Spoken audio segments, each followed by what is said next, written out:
Your success action plan, preparing and using an action plan. Forward. Why do we require action plans? Without one, you won't be acting, and will always be reacting. Can you conceive of the U.S. Army Special Forces streaming arbitrarily into battle without a strategy? Readiness is always a fantastic idea, although plainly it can be a lot of work. Here you will gain the insight and tools for everything you need to know about, to develop and to put into action. Your Success Action Plan. Chapter 1, Putting Together an Action Plan. Synopsis. You may consider this a step in the direction of going into battle for your success. Any battle needs a strategy. Constructing the strategy. Let's get cracking. First of all, ask yourself a couple of questions about the overall scenario. 1. What is it that I want to accomplish here? 2. What are acceptable damages or losses? It may well be none. Now, take stock of the individuals in the scenario, beginning with the opponent. 1. What is he or she like? 2. What are their strong points? 3. What are their failings? 4. Do you know anything about their former story? 5. What would they commonly do? 6. How would they respond to stress or hardship? 7. With all that data, what's an effective technique you are able to use? Then, flip it around and ask those questions of yourself. There are two ways you are able to approach this information. First, ask from your own aspect. The other choice would be positioning yourself in your opponent's shoes and asking those opinions from there. You'll be shocked at the insights you are able to get from that, particularly if you're honest. It may get uncomfortable, however. Now, imagine that you have a noisy neighbor, Bob. He blasts Britney Spears at 3 in the morning, and keeps everybody awake. You want to do something about it, but lack the self-assertiveness. Now, employing preparation like we just covered to this example may be overkill, but it's generic enough an example for you to conform to your own state of affairs. Let's take stock of Bob.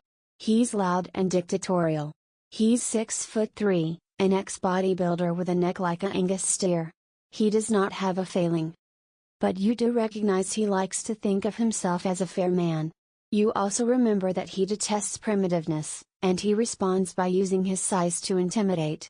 Now think about how much you know about his history. Does he follow through with his threats with physical violence, or does he have sufficient good sense not to? Now, flip it around to you. Your greatest weakness is a deficiency of assertiveness, and stammer when speaking to larger men. But put yourself in his place, and you'll acquire added insight. Does he see you as a friendly neighbor, a skinny chicken, or does he remember the DVD you borrowed and returned all scratched up? Can you determine how that will bear on your approach?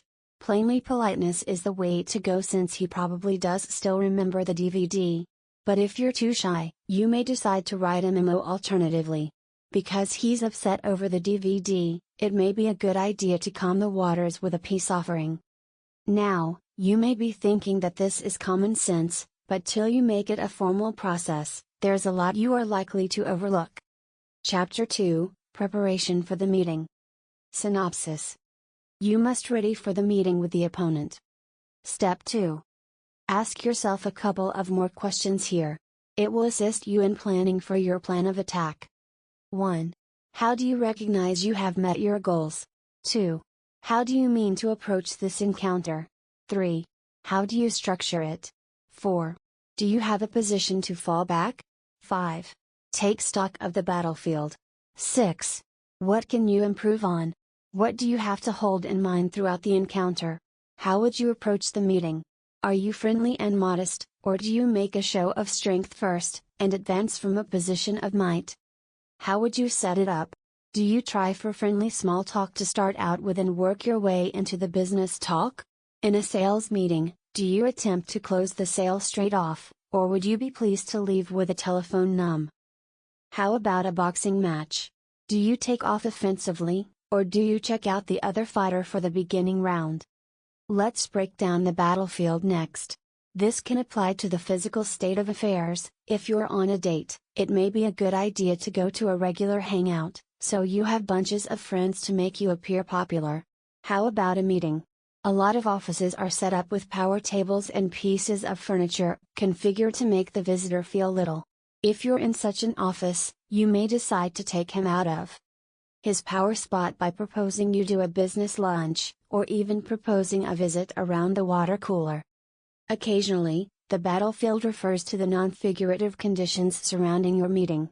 Will your job depend upon whether you close the sale? Is he more productive, or does he have some kind of pull or advantage over you? Maybe he has sensitive data that he could use to pressure you? Again, these will all determine your game plan. Next, draw on your former experience. Perhaps you were too faint-hearted in previous meetings. This time, you could remember and force yourself to be more self-assertive and push for the sale when it's a good time to. Remember never to underestimate your opponent. Most of the time he or she will be strategizing likewise. Chapter 3. What is the game plan? Any good plan of attack must have a game plan. The game plan. With all that background information, the game plan will most potentially be one half formed in your mind. It's time to double check and nail it down. Make its foundation on the 6 common sense details. 1. Sport to your strengths. 2. Play to their failings. 3. Strategize against his strong points, have in mind counters to them. 4. Strategize for your failings, how can you stop them from being overworked? 5. Think of counters to his counters. 6. Be flexible. Be prepared for the unforeseen. This may be sounding like a lot of effort at this stage, doesn't it? How much effort can you afford to stack away in your preparation? How crucial is it to you? How about a different level?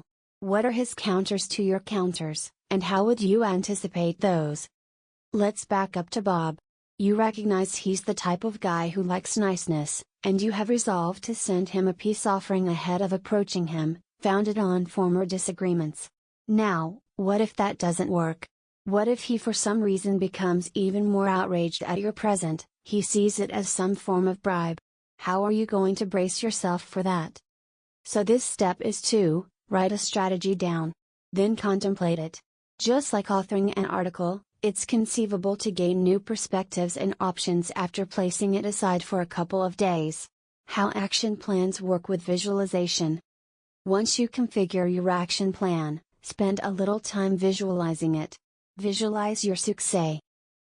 See yourself doing it correctly, and then doing it incorrectly and recovering.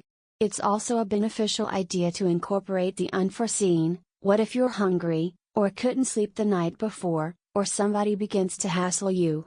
What if it starts to rain? What if it starts to snow? Olympic athletes are encouraged to include everything in their mental simulation, including pain, fearfulness and fatigue, which are some of the largest obstacles any athlete can fall upon. They include all these sensations, and see themselves pressing past all these. So, incorporate all your failings, and push past those till you see yourself winning. Chapter 4, about visualization. Synopsis. Realism in skills and technique. Unless you are real, it does no good. How are you utilizing visualization? There are a few likelihoods I can dream up. 1. Applying a skill or technique. 2. The chase of a goal. 3. Rivalry, like particular sports and business meetings. If you're similar to most individuals, you saw yourself doing it perfectly right away. You succeed big, or you look poised, you get a promotion, the hot guys or girls around you faint and fall madly in love. It feels unspoiled, strokes your ego, and occasionally step-ups motivation. But for the most part, to put it flat out, it's a waste of time. How come? The most crucial consideration is always realism. Mental grooming is an extension of physical grooming. Can you imagine U.S. Army Special Forces troopers bettering their shooting skills by playing video games? There's no realism, and they'll get nothing out of it. What about paintball? A bit better, but all the same unrealistic. No, they make it as close to fact as they safely can. And it's the same with mental conditioning. You have to put yourself in the position as it will be in real life. If it's a work skill, for instance, envisage your surroundings, tools and workmates precisely as they will be. If you're taking on sports, envisage the arena or the court as it will be on the day of the game, down to the weather, the viewers, the clothes you're wearing, and the gear you're using.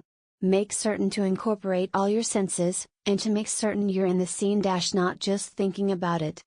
Like every novice, reality has hit me hard when I started sparring, practice fighting with an opponent.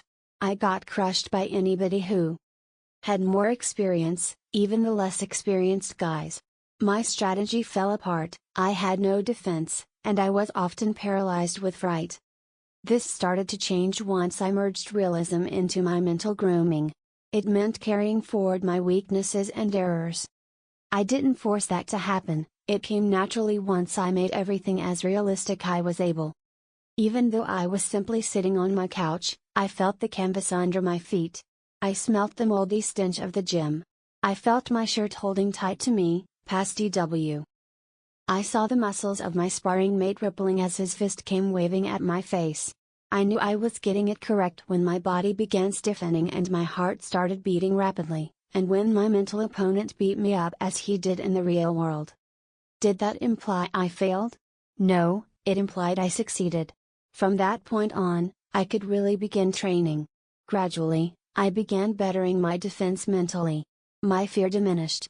I started picturing the correct attacks and counter moves.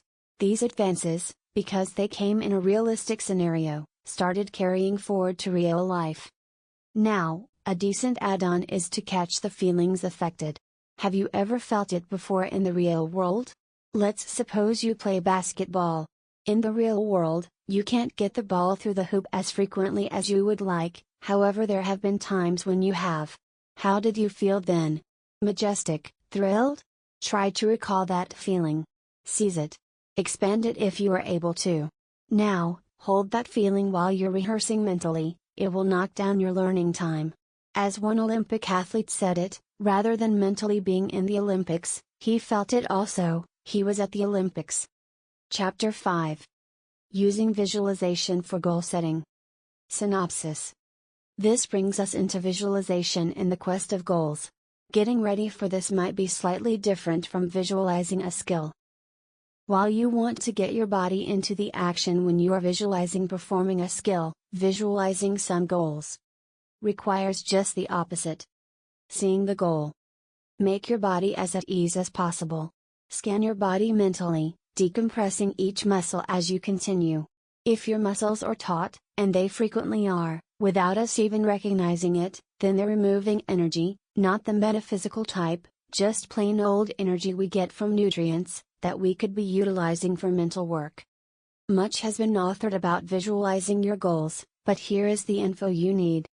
1. Center on the positive. If you would like to be rich, then center on being rich. If your goal isn't to be poor, then you're in reality centering on lack, and lack is what you'll get. It sounds like common sense now, but while I was trying to slim down, I tried to motivate myself by sticking pictures of my blubbery belly around the house. Not a beneficial idea. 2. Don't desire, have it at once. Feel and visualize yourself as having already accomplished the goal now. On the other hand, if you desire a goal, then you're still centering on the lack, and that's what you'll get also. If you see yourself as getting it in the future, then you'll never latch on either, as the future never arrives. Consider it, when the future makes it, it's no longer the future, it's today. 3. Be uniform. Consider it as much as you are able to throughout the day. Consider it daily. Write it in a card and carry it in your pocket, and touch onto it in your spare time. If you truly desire the goal, though, this will in all likelihood come by nature. On the other hand, it will help enormously if you're filled with doubt. 4. Be accurate and specific. Don't have a dim goal to be rich, or successful. Set a specific sum of money, or a goal like being in the National Basketball Championships. As well, it may be a beneficial idea to center on one or two goals only at once. It doesn't help to spread all your energies about.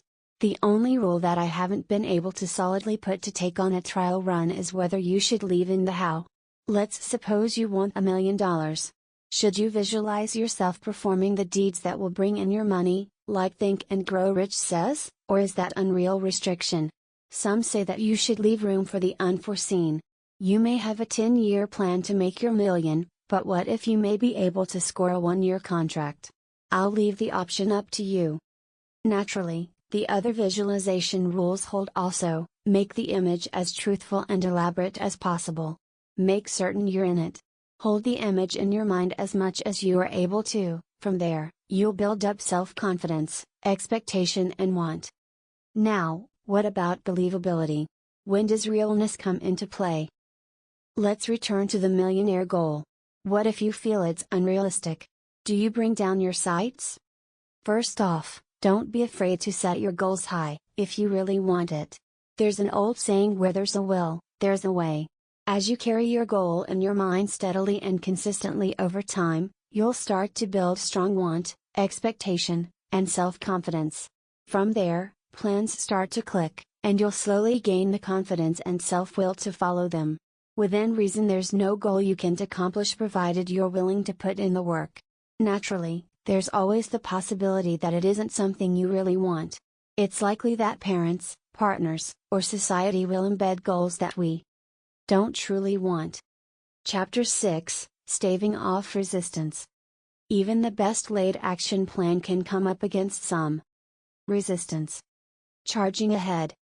Here's a little mystery that I came upon when writing this book. What if you visualize yourself as having $1 million, and there develops some resistance inside you?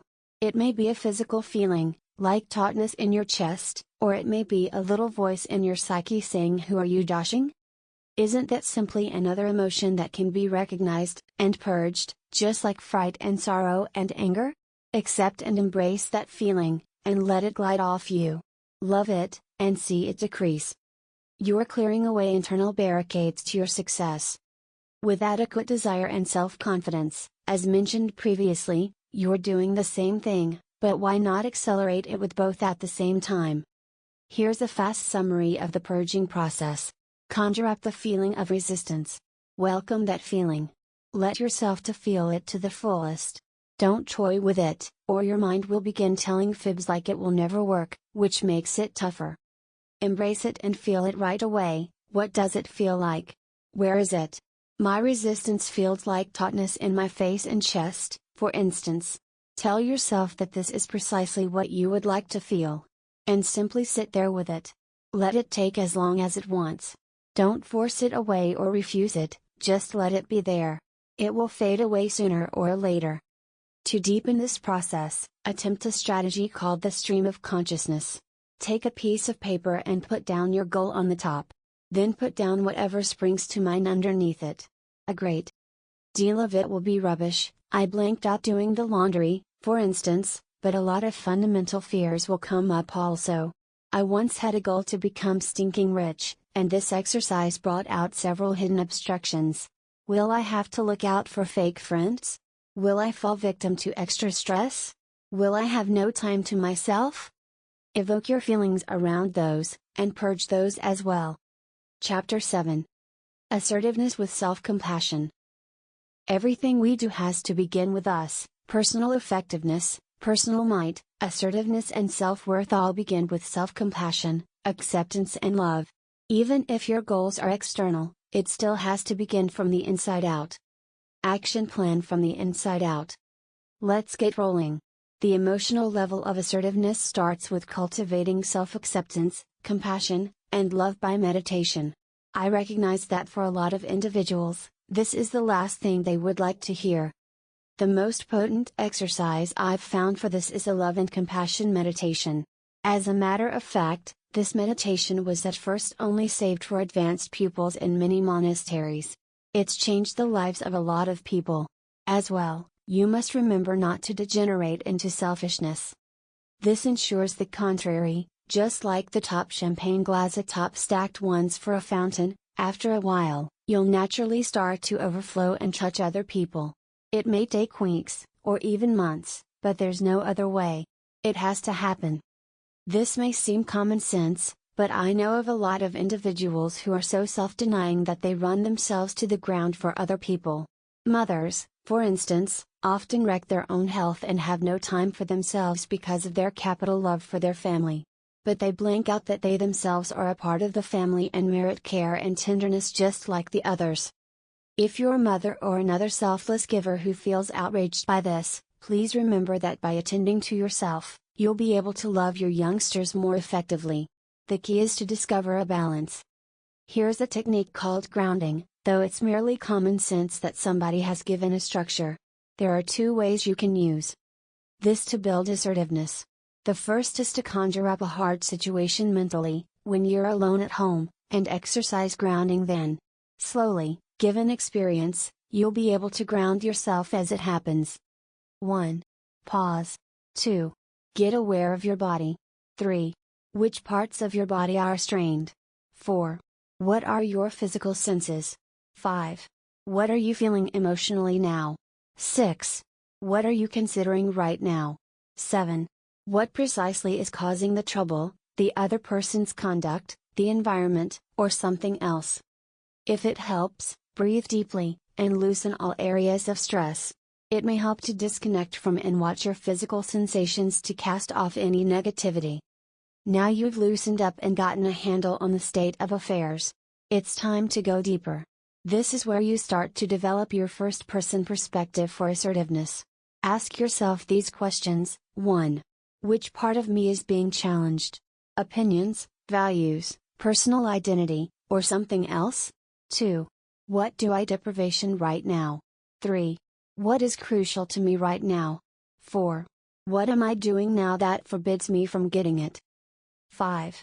What can I do to help me accomplish that? Lastly, make a choice and follow up on it. Take action. Do you want to assert yourself, or do you want to put the other individual ahead of you? I can't say which is correct or incorrect, it's up to your values and the state of affairs you're in. I believe that with enough love and compassion for all parties affected, the action you take will be the best you are able to. This is why the meditation comes recommended also. Chapter 8. Sometimes you have to say no. Sometimes the dreaded no just can't be avoided in a good action plan.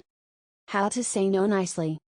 Occasionally, once you have explored assertiveness as part of an action plan for success, sometimes the best thing to do is to say no or walk away. For individuals who have a weak first perspective, though, this may be grueling. I believe that this stems from a deep-rooted need for approval. How would you say no without hurting the other person's feelings? You'll be surprised how empathizing individuals can be, if you're polite but firm. Letdowns are a part of life, and most individuals won't take it the wrong way. Saying no does not mean you don't love them.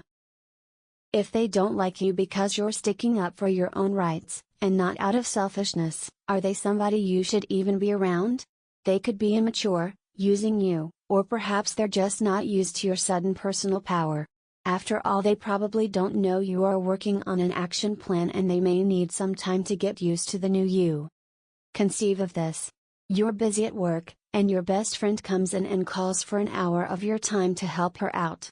You can love them and still say no. I sympathize with your predicament, but I would prefer to finish my work. But you're so selfish. I comprehend how you may feel that way, but I'd really prefer to complete my work. I have a deadline to meet. If you don't help me, I will get fired. I'm sorry, I truly am. But if I don't complete this, I'll lose my job. Can you see how responding in this way can be the most helpful here? She's your best friend, but you're your best friend as well. This example may not be the way you decide to handle it, that's just how I would have answered it.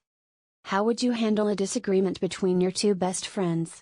Compromise, maybe, or prioritize? Occasionally you would need to tell them to back down. But that's up to you to choose. Once again, if a need for acceptance is at the root of your lack of assertiveness, the meditation will assist you enormously. No one can give you acceptance but you, and acceptance and assertiveness are needed for a good success action plan. Chapter 9, Specify your vision and mission. You must know exactly where it is you are trying to go and what you are trying to accomplish. You need a blueprint. Among the best examples of what can happen when you produce a solid action plan is that of Dr. Martin Luther King Jr. when he announced, "I have a dream." What followed was a vision that altered a land. Dr. King distinctly outlined his vision. That vision manifested because individuals took action. A vision statement is produced from the beliefs, values, and principles you have about your success and what you want to achieve. It centers on the path you intend to travel and describes the future you desire to see. Remember it this way: while your action plan is the blueprint for your success, the vision statement is the blueprint for the accomplishment of that plan. A vision statement needs to be truthful and believable. It's a description in words that helps everybody connected to it comprehend its purpose, including you. It should function as a guide to action and be in alignment with your values and what you want to accomplish. In a nutshell, a vision statement should challenge and inspire an individual to achieve its mission. A mission statement accounts for the what and why of your action plan and what you are trying to do. It tells individuals, or just you, why you're moving toward a goal and what you are hoping to achieve. A mission statement describes your desire to you and anyone else who may be involved. It has one basic function: to serve as guide for. Chapter 10, Review and Modify. Synopsis. After all these steps have been followed and all of the tools used, review and modify your action plan. Finalizing. Everybody has the ability to become abundantly successful. Some of the most successful individuals in the world attribute their success to writing action plans for success in one form or another. Success action plans are potential roadmaps to accomplishing that success. As with all roadmaps, sometimes there are detours, turnabouts, or unforeseen road construction, but in the end, they lead to the charted destination. Creating a success action plan is not hard. It takes a little bit of time, thought, and planning. Once all of the planning has taken place and all the tools have been learned and used, there are a couple of steps to finalize the whole thing. You and anyone else involved in making decisions that affect the direction of achieving your goals. A typical mission statement contains 3 components. 1. The purpose of your action plan or goal. 2. What your goal will accomplish. 3. The values you hold. A good action plan will always have the benefit of a good mission statement. Think of just what you are trying to accomplish and why. Modify the success action plan as necessary. The wonderful thing about action plans is that they can be altered and added to. An unforeseen detour and/or road construction to your roadmap or plan is cause to modify the success action plan. For instance, an athlete's goal of running 5 miles in the park day after day hits a detour upon hearing the forecast of a dangerous snowstorm. Rather than running in the park, the athlete will have to use a less suitable means of exercise, the stationary bike. The athlete is still going in the right direction, but has had to take a temporary side road to accomplish the goal. Review the success action plan. The best success action plan in the cosmos is worthless if it's not re-examined. Review the success action plan as often